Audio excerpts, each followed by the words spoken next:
I go by Jens, go by Jens Peter, go by JP. It's up to you. I have for you today the 10 Kids App Commandments. This is a little poem that I wrote based on a song by Notorious Big. You heard of it? Notorious Big, Biggie Smalls.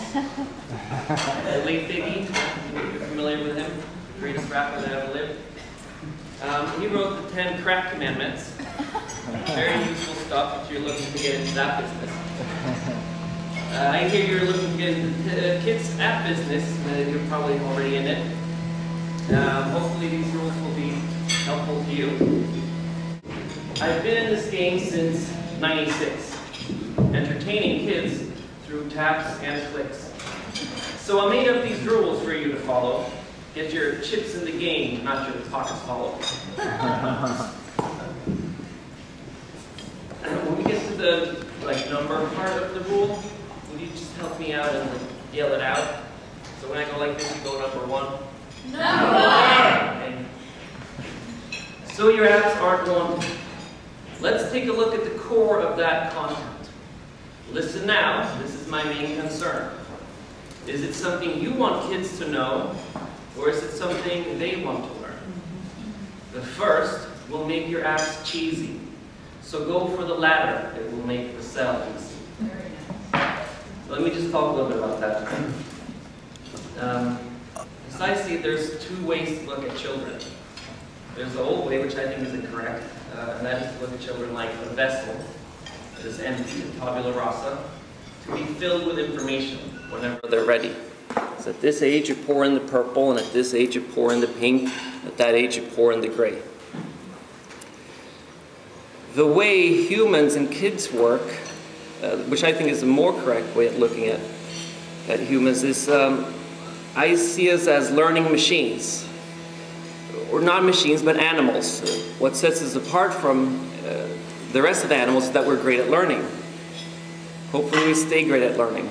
But kids are fantastic at learning. There needs to be one catalyst, however. And that catalyst is interest. If kids are interested in something, they can learn anything, fast, well, and they learn it for life. So, your job as an educator is not to come with a curriculum, with a set of ideas, and try to cram that into children's heads. That is a violent act. You understand? That's serious stuff. What you need to do, your job as an educator, is to ask children, what do they want to learn? Ask each child that. Isn't it tragic that you can go through 12 years of education, someone will talk at you for hours, days, months, years, and never will someone ask you, what do you want to learn? That's a tragedy. Don't take part in that. Number 2. Thank you. Skip the VO and shut your mouth. Don't talk too much, they'll figure it out. Kids don't want you telling them what the world's all about. So there's a couple of things in this rule. Let me first talk about interface a little bit. Interface is important, but what is more important is the content, the promise of fun. If that promise of fun is clear, the interface doesn't matter. Kids will figure it out. And I'm not saying you shouldn't have a good interface. You should. You should do lots of testing and make sure that interface is easy to use. But if you put the front up first, kids will get to it. It just needs to be clear that there is fun.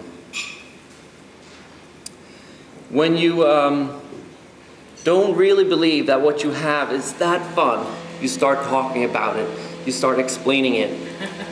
And you're breaking that promise that you made of fun right away. I'll talk a little bit more about this in rule number 4. And now we're ready for number 3. Thank you. What's the feeling going to be? Skip the tap on the shoulder and the attaboy. Make him angry, happy, sad, get emotional. A lot of apps right now are skill and drill apps. I know that Warren thinks this is okay sometimes. Yes, I don't agree. I don't think you should be doing that. You're replicating the school experience. Someone presenting something to you, saying, do this, you get a star. That is boring. That is death. You want someone to plays with your app to feel alive. When do you feel alive? When you're feeling something. You're happy. You're laughing. You're crying. You're so angry you want to smack someone. You need to replicate, to have people feel that when you're playing with your apps. The way you do this is you think of the situation and the feeling that the child is going to have when they play with the app. And then you have everything in that app point towards that feeling. The characters' faces, the environment, the music, the sounds, the interaction, how it pops. And that's how you get emotional. And how we're ready for it? Oh! Number 4, okay. This is where it gets a little sensitive. Book and film folk, please don't ignore me. Interactive ain't the place for you to tell a story. That screen's for touching. Please don't bore me. Okay, I know there's a lot of people with background in film and television and books. You can't take those dreams and project them onto this medium. A lot of people are attracted to apps for the wrong reason. Not for the core of what an app is, but for peripheral things, such as ease of publishing, ease of distribution, ease of charging. That's peripheral stuff. So let's look for a second just at the difference between linear media and interactive media. With linear media, you see something happen in front of you. You see an explosion. You read about it, so it's happening in your head, but you have no control over it. You're a spectator. With interactive media, the important word is interactive. You're doing something. You're making that explosion happen. You're likely to be able to go back and change something about it and make the explosion bigger or louder. So when a child starts up an app, you're promising that they're going to get to do something.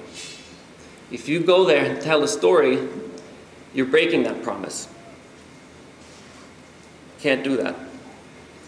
I used to believe in interactive storytelling. I was very interested in it about 15 years ago. Then I've been more skeptical about it. And just recently I started to think that maybe there is a future for storytelling and interactive media. I haven't looked at many ebooks, but I have looked at some. There's only one that I really like, and that is the monster at the end of this book. That's the one that my daughter comes back to. I thought about why that book works. And the reason is the interactive parts are fun, not despite of the story, but because of the story.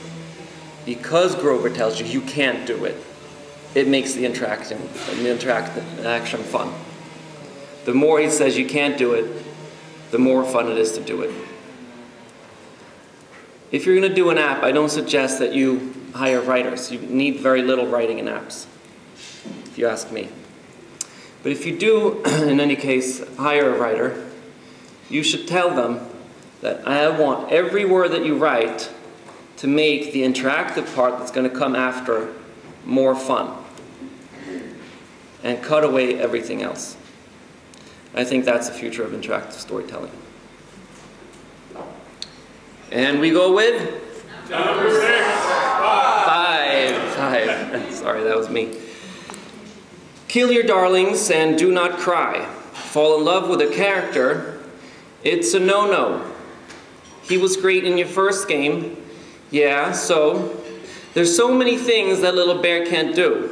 Build your company around him, and so can't you. Unless he has a TV show, let him loose. Have the limit be the sky, not a bear or a moose. So the moose is no reference to you guys, Carolyn. It rhymes with loose. Yeah, you're not doing this, you're not breaking this rule. So this is a problem with a lot of people who enter interactive media for the first time. They come up with a character and they think it's the best character. I liken that to your first boyfriend or girlfriend. You all remember them.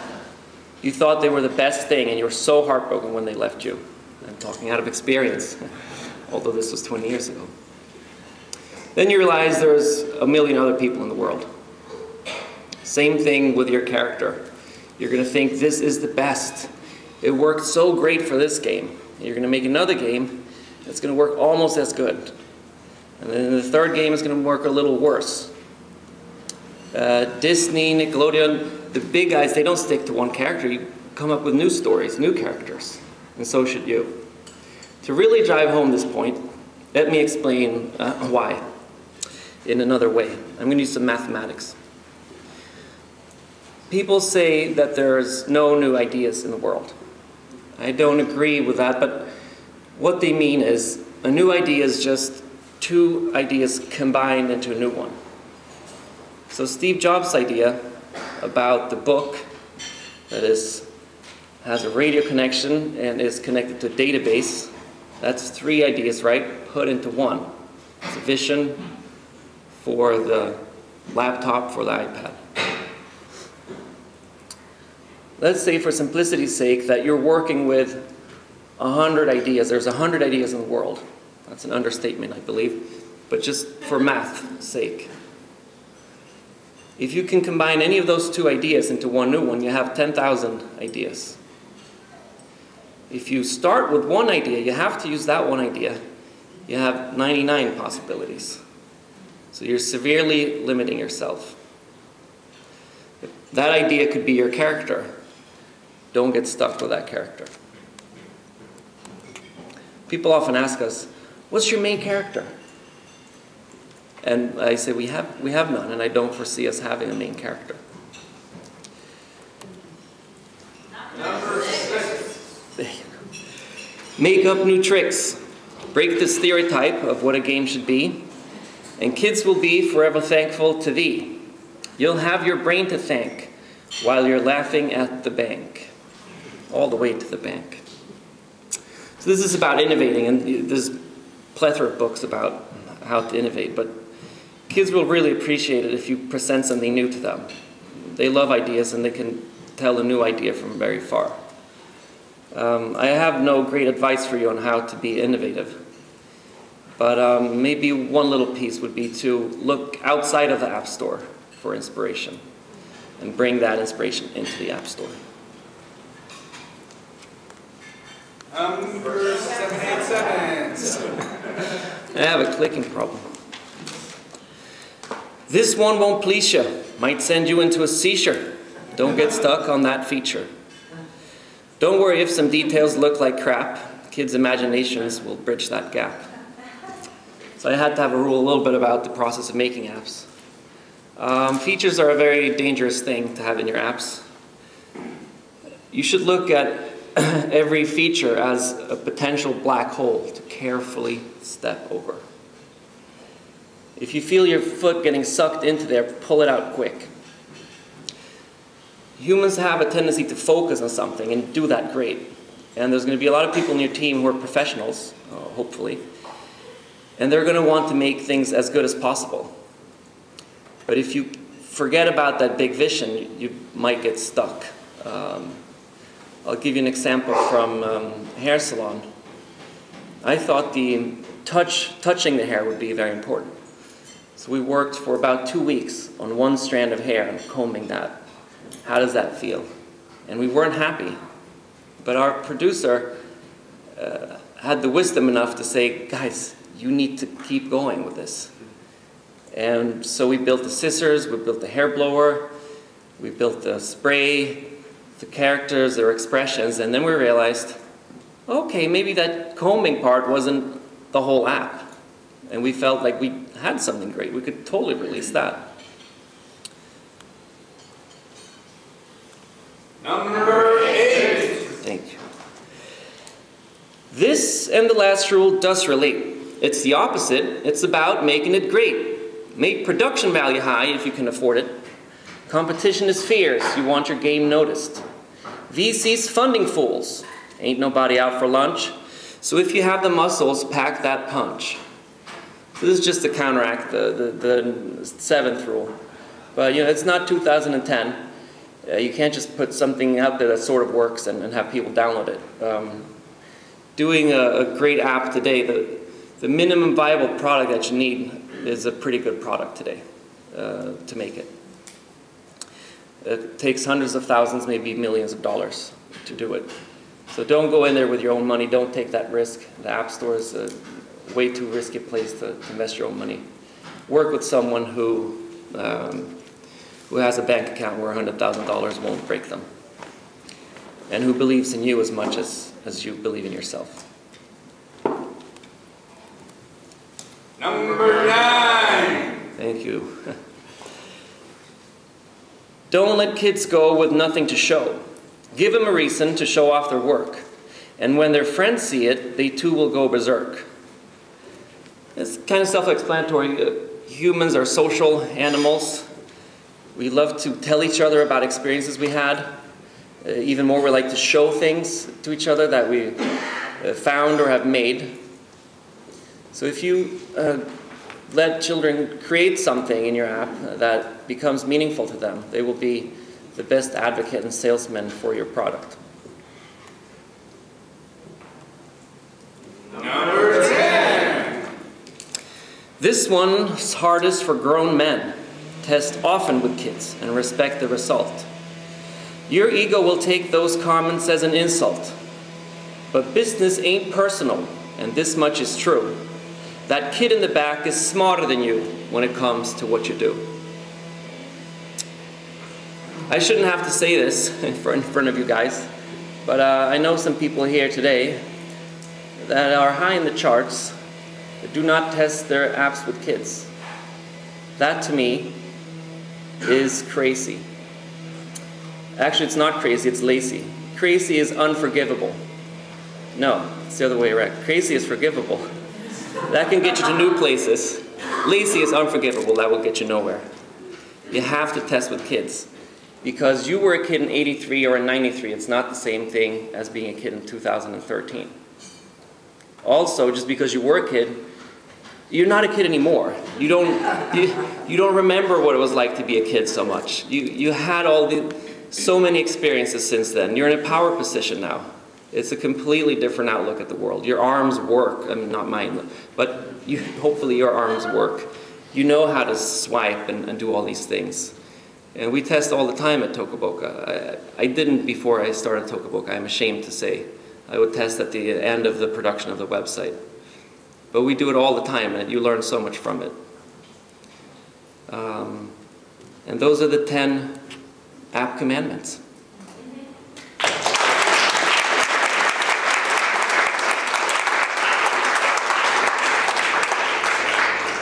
I'll take your questions a little later, because I remembered something that Theo said yesterday, that if you mention someone at the beginning of your presentation, your film, you have to use them at the end, by the end of the movie.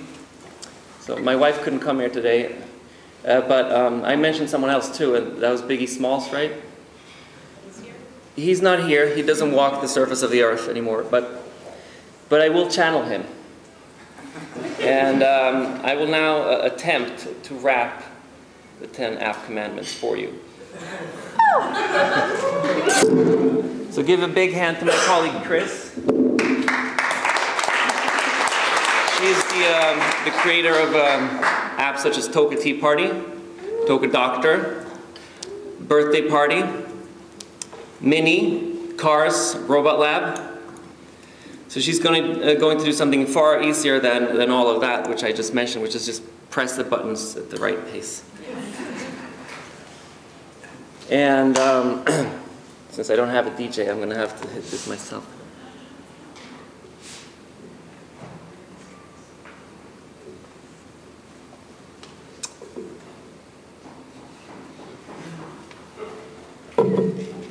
Are you with me, Damon? Should be. 1, 2, 3. 4, 5, 6, 7, 8, 9. It's the 10 kids have commandments. Whoa. I've been in this game since '96, entertaining kids through taps and clicks. So I made up these rules for you to follow. Get your chips in the game, not your pockets hollow. Number one, so your raps aren't wanted. Let's take a look at the core of that content. Listen now, this is my main concern. Is it something you want kids to know or something they want to learn? The first will make your raps cheesy. So go for the latter, it'll make the sale easy. Skip the VO and shut your mouth. Don't talk too much, we'll figure it out. Kids don't want you telling what the world's all about. Number 3. What's the feeling gonna be? Skip the tap on the shoulder and the attaboy. Make him angry, happy, sad, get emotional. Broken film, oh, please don't ignore me. Interactive ain't the place for you to tell the story. The screens are touching, please don't bore me. Number 5. Darlings, and do not cry. Fall in love with a character, it's a no-no. He was great in your first game, yeah, so there's so many things a little bit can't do. Build your company around him, and so can't you. Unless he has a TV show, let him loose. Have the limit be the sky, not a bear or the moon. Number 6. Make up new tricks. Break the stereotype of what a game should be. And kids will be for everything good to be. You'll have your brain to bang while you're laughing at the bank. Number 7. This one won't please ya. Might turn into a seashell. Don't get stuck in that feature. Don't worry if the details look like crap. Kids' imagination will bridge that gap. Number 8. The last room does for you. It's the opposite. It's about making it great. Make production value high if you can afford it. Competition is fierce. You want your game noticed. These funny fools ain't a body out for lunch. So if you have the muscles, pack that punch. Number 9. Don't let kids go with nothing to show. Give them a reason to show up to work. And when the friends see it, they too will go berserk. Number 10. This one's hardest for grown men. To soften with kids and respect the result. Your ego will take those comments as an insult. But business ain't personal, and this much is true. The kid in the back is smarter than you when it comes to what you do. So there you have it. Provided you'll be on the safe side.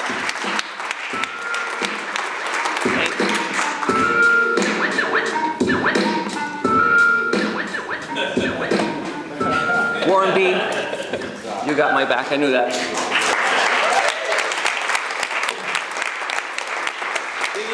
Biggie, will you take some questions? Yeah. All right. Sure. Ask away. It's all yours. You got them to yourself. Anybody? Actually, could you take some questions too? Yeah, I could. Yeah, please come up. And nobody drop the mic, okay? You guys, I just want to take a second to acknowledge the historic nature of this moment. Toca Boca.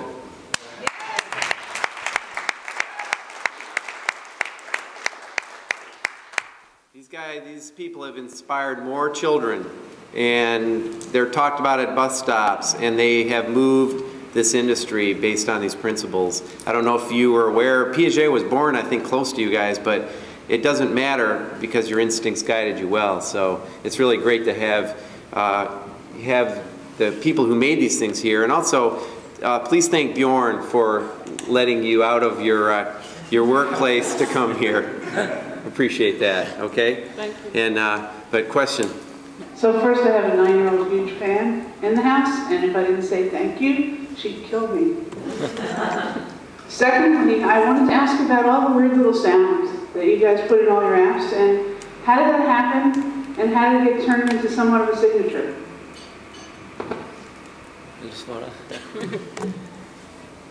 Well, I think we strive for fun. We always put fun first, and so it's just to heighten that emotion of craziness and surprise. A lot of them are done by ourselves. Yeah, a lot of them are in-house or developed as artists and economical assistants. And we find the talent anywhere we can. But it's there to make it, you know, support the fun. Yeah. Question over here. Yep. Thanks for the rap, it was awesome. Thank you, thank you. Yeah. I have to practice a lot. Just wanted to make a question on, pose a question on your fourth point. Yep. So you started with quite an opinionated statement that interactive is not the place to tell a story, but then you went on to make the point that if every word you write makes the interaction that follows more fun, then that's the future. Right. So I'm just trying to understand, do you think that interactive technology is not the place for storytelling, or that it's just not been cracked yet? Yeah, I guess the latter. Yeah, yeah. It's just a rap song, yeah. And that's obviously then why you don't have a main character, right? Because you guys are not in the business of storytelling. That's true, yes, yes. So I noticed that and I think you mentioned too, a lot of the inspiration comes from outside the App Store, and a lot of toys that we even with the mini, Toca mini, it remind me of those Japanese village toys. Do you, if you suggest one place for me to go in New York to store, if you get a lot of inspiration, so would that be? Oh, I think all of New York is inspiring just by walking around, but yeah, I think a toy store is a good place. That you'll see the kinds of play that kids do and do naturally have done for tens and hundreds of years. I would go to Toys R Us. Yeah, yeah. Oh, I want to say, I appreciate the comment of how we can't remember what it was like to be a kid, because when we were a kid in '93, it's different than today, so all of us that were kids in '93 appreciate that, right? Hello, so I would like to thank you also for your great apps, which might feel embarrassed to realize, but at the risk of being a heretic, I feel that the types of commandments that you are giving are a lot influenced by the type of apps that you are doing, like Print and Play, etc. Especially in your first commandment, you are saying that you should give kids what they want to learn rather than what you want them to learn. However, if I offer my brothers a choice between chicken McNuggets and broccoli, what they might be like to choose. Of course, I know that lots of people here are making something which could be like a genetically modified broccoli of a really great taste and good content. On the other hand, what then concerns me is when is there the age where this can become detrimental to their enjoyment of the poor things that they are learning, because you're basically really stimulating them, making them that you're motivated only when it is a game. But later on, the things are not going to be just a game, and there's also content that they will need to learn to master, and there will be self-regulation. So, what do you think about this? I'm very glad you asked that, because there was one thing at rule number 1 that I forgot to give you an example, because it's not just games and fun that I'm looking that I would like to see more of. It's also, I think, when you ask a child, any child at any point has things that they're interested in, be it ducks, space, making friends, really important things. If you ask a child, what do you want to learn, you'll get that answer. And you'll get specific things, such as how does a tractor work? How does the innards of the body work? Children think about these things on a daily basis. Tiny Bop answers those kinds of questions. Raul and Kika, you guys are here, right? How are you guys doing with that? Pretty good, right? That's the future of the App Store. You're going to be able to go into the App Store and get any answer you want answered. Any question you have answered. And it's not just, kids don't want to just play and have fun, or as we call it. There's no difference between playing and having fun and learning, as I see it. I just want to make one comment that people as a reviewer, they always say, how do I get 5 stars? And one of the things I tell them is that I have my own view. I'm a constructivist. I have a view. My rubric is different than your rubric. What Toca Boca does is they have a voice, and they're true to their theory. Your theory may be different, and I review a lot of theories. So it's important for you to be able to decenter from your own theory when you need to. And I can't judge properly somebody that doesn't agree with me. So your recipe is going to be different than Toca's recipe. It's going to be different than Touch Press's recipe. It's going to be different. But know your theory and don't stray from it. I think that's what where your question comes from. There is no right or wrong answer. There's a lot of different answers, and that's the beauty of culture. There's all these different cultural influences. Anyone else? All right, well, thanks again, guys.